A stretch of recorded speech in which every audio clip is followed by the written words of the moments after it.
faire des dessins animés. Pour moi, c'est... C'est ce que j'allais te demander, ton chemin, du coup, là, le dessin animé, parce que dans ton univers, enfin, moi, je repense à La Gravité, parce que c'est ton film qui est sorti l'année dernière et que j'ai vu plusieurs fois. Ouais. Donc voilà, je peux en parler. Par cœur. Non, mais il y a un univers, comics, etc., sûr, sans dévoiler quoi que ce soit pour ceux qui ne l'auraient pas vu. Ouais.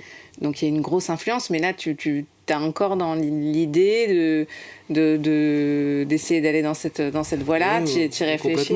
Complètement, et plus même. Parce que après, mais je considère vraiment que l'animé, pour moi, c'est l'art ultime, quoi, parce que ça met le point aussi sur la collaboration, c'est quelque chose que tu ne peux pas faire tout seul. Et en fait, et même en termes d'écriture, j'ai l'impression qu'il faut que ce soit tellement abouti par rapport à une fiction. L'écriture doit tellement être aboutie pour pouvoir fonctionner, pour qu'on commence vraiment à dessiner les choses, quoi, pour qu'on se dise, ok, on se lance dans le character design ou dans ces trucs-là. Il faut arriver à quelque chose de très fort, quoi, je pense. Et après, voilà, c'est exactement comme le cinéma, mais sauf que pour chaque personnage, t'as 10 mains plus, même qui se sont mises à bosser pour le créer, quoi.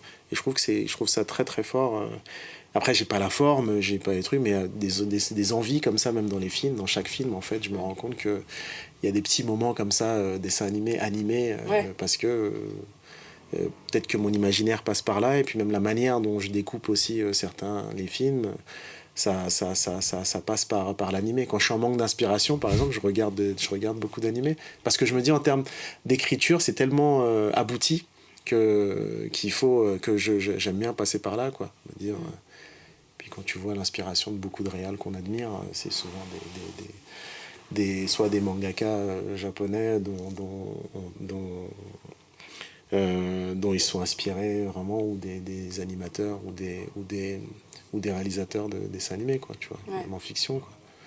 Donc, Terrace, on dira pas les références pour pas cramer certains réals qu'on adore. Mais voilà, c'est le cas, c'est que je pense que c'est un peu, pour moi, c'est l'art ultime, quoi, qui mêle tout ça, et puis après aussi les comédiens, la voix, tu vois, c'est-à-dire ça dépasse aussi la fiction quelque part, quoi. C'est marrant, c'est le fil rouge, parce qu'on a rencontré une actrice de doublage, directrice artistique de doublage. Ah ouais, d'accord.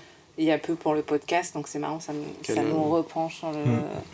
Mais là, dans ce que j'entends, moi, de ce dont tu parles, il y a l'importance du collectif, tu dis, le travail à 10 mains sur un...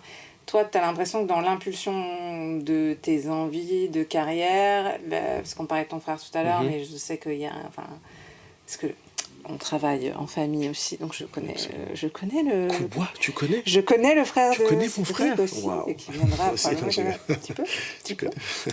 Non, mais je connais l'influence du collectif dans lui et dans son parcours. Toi, tu as l'impression que c'est aussi quelque chose qui t'a... Ah oui, la famille, le collectif La Famille qu'il avait monté. Ouais, beaucoup, parce qu'il y avait... après, il y avait l'émulation qu'il y avait tout un groupe de gens qu'on peut voir aujourd'hui. Voilà, il y avait Fabien Grand Corps Malade, le comte de Boudherbala, Samy, mon frère, moi, Alban Ivanov, il y en avait vraiment, tout le monde, Gravy, Yacine Bellous, voilà, plein d'autres aujourd'hui qui font pas mal de choses, mais où on a commencé ensemble en se disant, réussir à voir aussi qu'il y a un vivier et qu'il y a une émulation, quoi. Après, chacun est venu puiser ce qu'il pouvait, et puis se servir de ça aussi comme une force, quoi. Et je trouve ça assez fort, quoi. Et ouais, il y avait cette émulation, et moi voyant aussi, en me disant c'est vraiment apprendre aussi sur le tard, quoi, de se dire ok, c'est comme ça qu'on fait une histoire, même si c'est vite fait, même si c'est vocal, même si on le fait, même si on de manière inavouée on disait que c'était des sketchs, mais il y avait cette envie aussi de poser des choses derrière, de raconter des histoires, quoi, tout bêtement, en fait. C'était trouver plein de moyens de raconter des histoires, même pendant les soirées de projection qu'on faisait à Saint-Denis.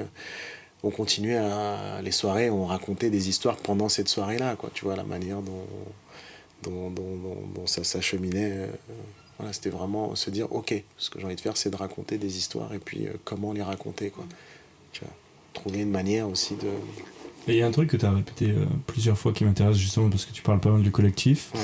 Et en amont, tu as parlé du fait que tu étais soutenu quand même plus ou moins par ton entourage proche et tout ça. Ce qui est un truc que moi j'ai retrouvé aussi chez moi où mes parents n'y connaissaient rien mais ils m'accompagnaient. Mais par contre, tu parlais du fait qu'on n'ose pas trop dire autour. À quoi c'est dû, tu penses? À quoi c'est une espèce de pudeur en fait. Tu vois, une espèce de pudeur et puis aussi se dire... et puis par superstition, j'en sais rien, te dire est-ce que si je dis ça... est-ce que ça compte? Ouais, non, mais je dis ça, c'est même pas ça, c'est plus la pudeur. Se dire. Et puis, souvent dans ton entourage, pas proche, hein, mais dehors, t'as pas envie de te révéler à ce point-là, peut-être, je sais pas, je me dis, ça en dit trop sur toi, sur ce côté au fond. Est-ce que tu joues pas un personnage dans ta vie de tous les jours, tu vois, dehors, quand tu joues avec tes potes, est-ce qu'ils ont besoin de savoir à fond ce qui t'anime, tu vois, voilà, c'est peut-être par rapport à ça, quoi, tu vois, et se dire, est-ce que c'est possible? C'est tout bêtement ça. Se dire, ouais, mais ça va me foutre la honte, si je dis ça, ils vont rigoler, quoi. C'est comme si je disais, je voulais être pilote de chasse. Mes potes, ils vont se dire, ouais, t'es un ouf, toi, déjà, comment tu fais, même si le Bourget, c'est à 2 pas, tu vois, comment t'arrives jusqu'au Bourget, quoi, tu vois, c'est ça, tu prends le bus. Mais ouais, c'est une pudeur, moi, je pense. Ouais, c'est plus ça. Okay. Ouais. C'est une pudeur par rapport à un truc là, ce que tu es en train de dire, c'est qu'en gros, ça paraît inaccessible. Ouais, c'est ça. Aussi, ouais, ça te paraît tellement inaccessible que tu te l'avoues pas à toi-même, quoi. Tu me dis, moi, je passais des heures et des heures à dessiner dans ma chambre, tu vois.